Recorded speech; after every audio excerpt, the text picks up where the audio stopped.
وش التواضع اللي يوامرنا الله به؟ إنك ما تشوف نفسك أعلى من الآخرين. صح أنت مدير، صح أنت صاحب شهادة، صح عندك فلوس كثيرة، صح إن عندك بيت كبير، بس انتبه، ترى إذا شفت نفسك أكبر من غيرك حينئذ فتحت على نفسك باب شر. يقول النبي صلى الله عليه وسلم: لا يدخل الجنة من كان في قلبه مثقال حبة من كبر. إيش هو الكبر؟ قال: بطر الحق وغمط الناس.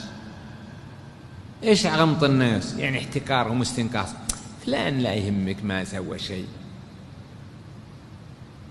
فلان هذا طايح اللي في معاصي وفي ذنوب كثيرة ما يهمك، بس انتبه، هذا غمط الناس. يا أخي صح حفظ القرآن ولا حصل شهادة، كثير اللي مثله، هذا غمط الناس.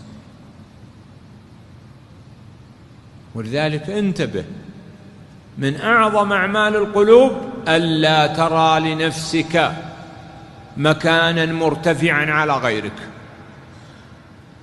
ما تشوف لنفسك فضل وزيادة بالنسبة لغيرك مهما كان، حتى لو صاحب ذنوب ولا معاصي، انتبه، يمكن عنده من الطاعات ما ليس عندك،